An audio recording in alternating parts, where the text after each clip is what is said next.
बोल गुरु घासीदास बाबा की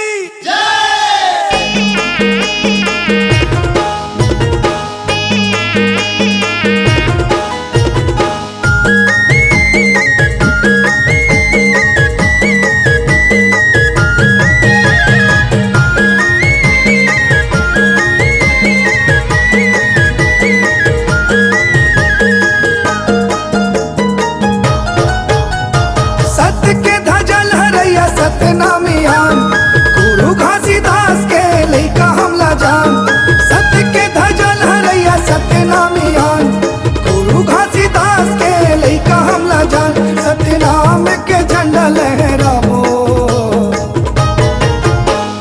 सन्ना नन्ना हमन गावो हे भाई मोर सन्ना नन्ना हमन गावो सन्ना नन्ना हमन गावो हे भाई मोर सन्ना नन्ना नन्ना हमन गावो हे दीदी मोर सन्ना नन्ना हमन गावो सन्ना नन्ना हमन गावो हे भाई मोर सन्ना नन्ना हमन गावो हे सन्ना नन्ना हो रे ललना सन्ना नन्ना हो रे ललना सन्ना हो रे ललना।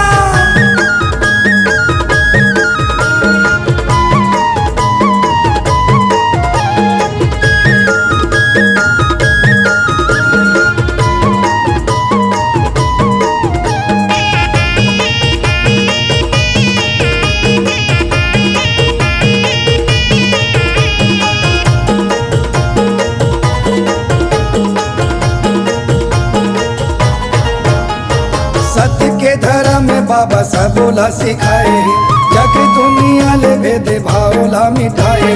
सत्य के धर्म बाबा सबोला सिखाए जग दुनिया ले भेद भावला मिटाए।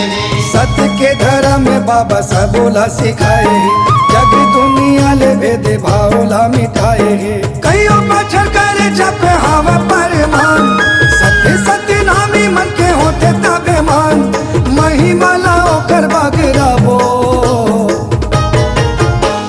सन्ना नन्ना हमन गावो हे भाई मोर सन्ना नन्ना हमन गावो सन्ना नन्ना हमन गावो हे भाई मोर सन्ना नन्ना हमन गावो सन्ना नन्ना हमन गावो हे दीदी मोर सन्ना नन्ना हमन गावो सन्ना नन्ना हमन गावो हे भाई मोर सन्ना नन्ना हमन गावो हे सन्ना नन्ना हो रे ललना सन्ना हो रे ललना सन्ना हो रे ललना।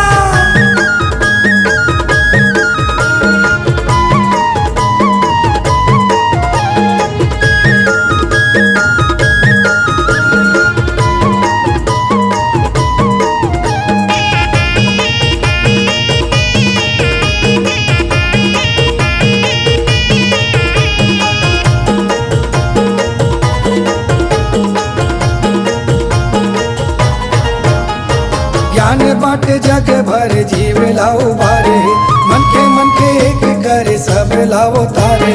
ज्ञान बाटे जग भर जीव लाओ बारे मन के एक करे सब लाओ तारे। ज्ञान बाटे जग भर जीव लाओ बारे मन के एक करे सब लाओ तारे। सतनामी मन के बढ़ाए सम्मान अभिले गिरौते पूरे चिन्ह निशान। गुरु बाबा के माया में तर जावो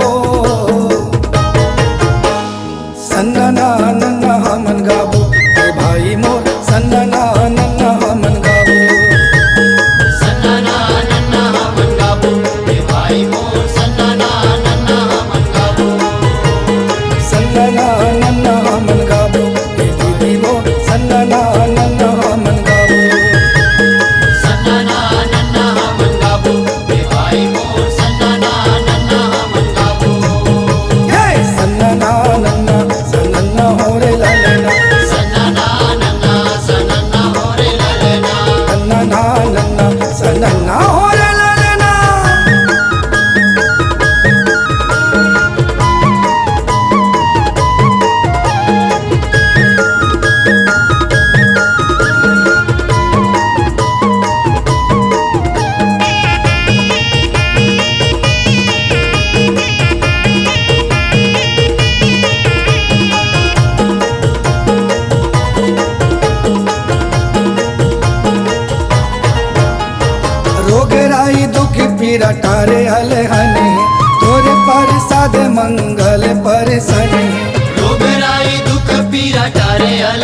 रटारे अलहन तोरे प्रसाद मंगल परसन माने तोला दुनिया में सगरो जहान गुरु घासीदास